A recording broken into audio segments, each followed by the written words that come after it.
Ikú dédé àsìkò gbogbo èèyàn olólùfẹ́ Kúnlé Ìjẹ̀ṣà níbikíbi tí ètè ń wò wá tí ètè ń gbọ́ wá lágbára Ọlọ́run Elédùmarè ojú tí èfi ń wò wá ojú náà mi àfọ́ etí tí èfi ń gbọ́ wá etí náà mi àdì o ó rere bí ìyé létí yẹn mi àgbọ́ ìwọ wọn a tó ń yí ká tó mú wá sí etí gbọ̀nyìn olólùfẹ́ rẹ̀ à ní gbogbo ibikíbi tí ètè ń wò wá ṣe mọ̀ pórí ètò náà láti mọ̀ mú gbogbo ohun tó ń ṣẹlẹ̀ káàkiri gbogbo àgbáyé tá àti mọ̀ mú wá sí etí gbọ̀nyìn ìwọ nípa ọmọkùnrin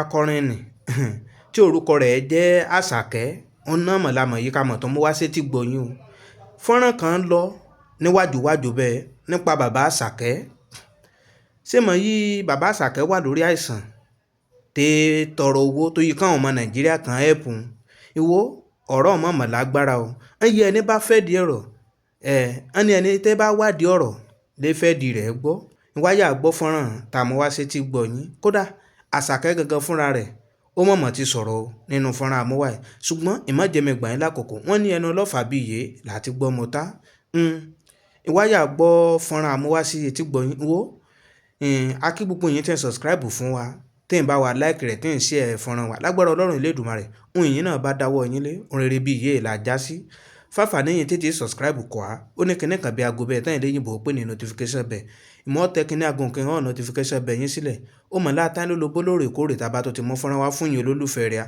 ìwọ ìmọ̀ gbàgbé kí n share fọ́nrán kí n like rẹ̀ ohun yìí náà bá fẹ́ sọ lórí ọ̀rọ̀ Asake ọ̀dọ́mọkùnrin akọrin ní tí gbogbo àgbáyé mọ̀ ìwọ kéèyàn náà kẹ́ sọ sábẹ́ fọ́nrán ìmọ̀ jẹ́mẹ̀gbà yín lákòókò ìmọ̀ bínú bá a ṣe wọlé ló ṣe yẹ kí mi kí n ṣùgbọ́n ọ̀rọ̀ ló ká mi lára mo kí gbogbo yín olólùfẹ́ Kúnlé Ìjẹ̀ṣà káàkiri àgbáyé níbikíbi tí ètè ń gbọ́ mi níbikíbi tí ètè ń wò mí mo kọ́ ọmọdé mo ká àgbàlagbà lágbọ́rọ̀ Ọlọ́run Elédùmarè ìmì àṣìṣe o ìwọ ìmọ̀jẹ̀mẹ̀gbà yín lákòókò ìwáyàwó fọ́nrán ń bẹ bí fọ́nrán Asake àti àbárẹ̀ bí bá tó ṣe lọ àtọ̀jẹ́ kí a gbọ́ ire o ó dìgbà ní olólùfẹ́ Kúnlé Ìjẹ̀ṣà. Asake yo.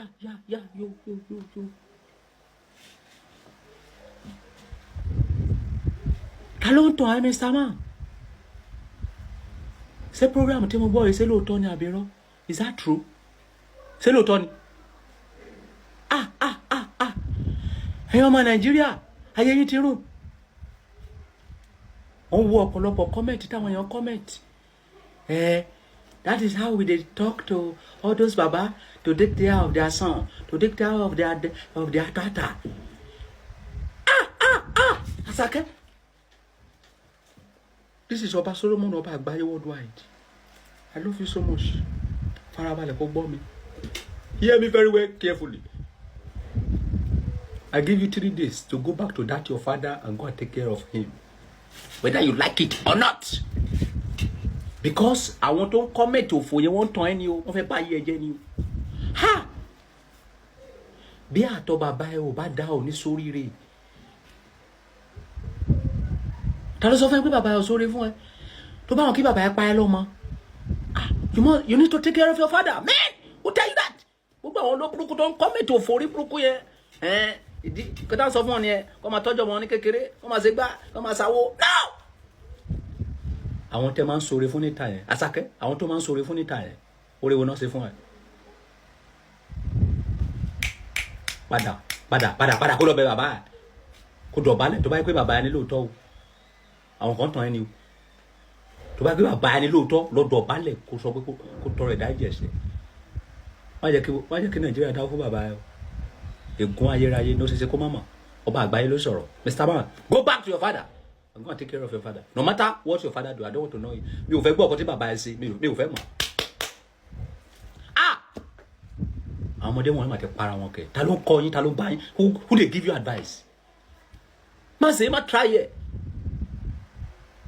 mi ò fẹ́ mọ̀ ọkọ tí bàbá ẹ ṣe lọ tọ́jú bàbá ẹni ni bàbá ẹni tí àtọ̀ bàbá ẹ ò bá dá ọ ní sóríire náà.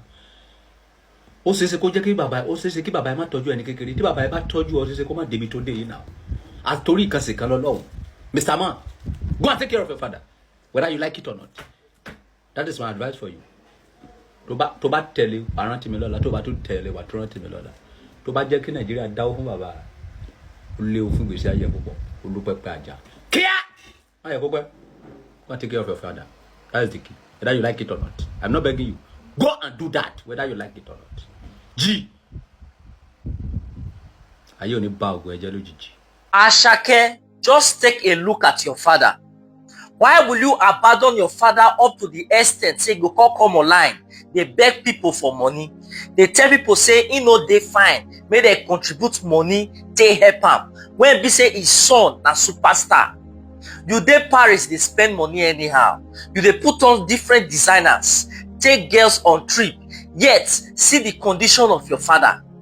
My people, this na wetin some people dey talk online about this particular man wey come out saying he na Asake papa and he no dey fine, he need money. Now some other set of fans dey call out this particular man, dey tell am say na because of say your son don dey popular na make you come outside open your mouth dey tell people say you be Asake papa. Tell me, why did you abandon Asake ever since? Why you no take care of Asake? How come you were not present in Asake's life? Now where Asake don become global superstar, now you wan come outside to dey tell people say na you born Asake. No be the mother don stand for Asake back since. My people, this na wetin dey happen ever since when this man come out. You see, this matter, we go look am from two sides. We no really know the history between Asake and the father, although for previous interview Asake don talk say na im mama na train am, na im mama na put her for a back, but he no talk whether his papa dey alive or not. Now information come go around say the man is still alive. Now we don't know whether this particular man don't try to breach communication or don't try to renew his communication with the pikin. We don't know whether this man, ever since when Asake dey, he don't try to see how he go fit reconnect to Asake, or whether na the mom na dey block am. But now the man is ill. Asake, if you dey watch this video, I want to appeal to you. Whether this man dey present for your life or he not dey present, whether your mom was the only person standing by you at the end of the day or not, but I beg, now where God don't put you in a position of abundance, do not repay the heart of this man in such a way. Look how you fit show a sign of support. After all, we dey help people when even they related to us. I beg, show love to your popsy. Send a small teammate balance. I beg, so that whatever he is passing through, he will fit take care of her. The truth na say most times the quarrel between man and woman, pikin no dey ever get both sides. Now the side where they with am, not go explain wetin happen. Because last we don't know what really caused the issue between your dad and the mom. But whichever it is, I'm not trying to support your dad, neither I'm trying to support your mom. All I'm looking for is the well-being of this particular man. God don't bless you. Show and love. Not be say you do bad, not be say anything, may nobody drag Asake. But I beg, in your abundance, wanna show mercy. Aipo, I wanna see him.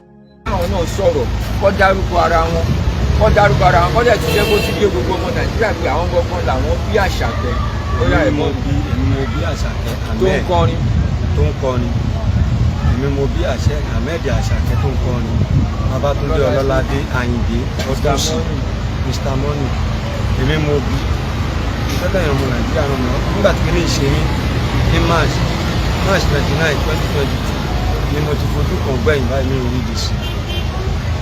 Tí bá pẹ́ fóònù ẹ̀gbọ́n kò ní gbé, mo máa ń pè ní gbogbo kò ní gbé. Ó dẹ̀ ti sún mi, àwọn èèyàn dẹ̀ ń sọ̀rọ̀ nínú ìfẹ́ sí. Mo wá ń wá búrò mi lájọ ọjọ́ ìlú ṣẹ̀wá rí lẹ́nu. Ọlọ́run tó máa gbé ìlú lẹ́nu dé ìlú ṣe ti gbọ́. Ẹ ṣe gan ẹgbẹ́ ìrànlọ́wọ́ nínú mò ń wá. wọ́n ṣe wà ní pé èmi ní ìrànlọ́wọ́ wọn, mo ní ìrànlọ́wọ́ ẹ̀yìn ọmọ Nàìjíríà fún wọn nítorí pé ṣé ìdúpọ̀ lọ́wọ́ wọn gan. Téèyàn bá dẹ̀ ń kó pé kò sówó lọ́wọ́ mi, ṣé ìdúpọ̀ lọ́wọ́ mi kò sí nǹkan kan ni, nítorí pé èmi náà wọn bá jẹ́mi náà dẹ̀ ni. Ìyẹn olólùfẹ́ Kúnlé Ìjẹ̀ṣà káàkiri àgbáyé, a kí yín torí pé ń bá wa gbóhun gbogbo tá à ń mú wá sí etí gbọ̀yìn. Ìwọ ọ̀rọ̀ náà náà ti gbọ́ ni o, wọ́n yí agbẹ́jọ́ ẹnìkan dá àgbà òsì kàmọ́léèrè o. Ìwọ bí fọ́nrán Àṣàkẹ́ àti àbárẹ̀ bí bá tó ṣe lọ, àmọ́ mọ̀ tó jẹ́ kí a gbọ́ ire o fún yín olólùfẹ́ Kúnlé Ìjẹ̀ṣà. Kí n má gbàgbé kí n share fọ́nrán, kí n like rẹ̀, kí n comment rẹ̀. Lágbára Ọlọ́run Elédùmarè bí n ṣe ṣe yìí, ohun rere èmọ̀ra tán lágbàlá yín o. Ó dìgbà.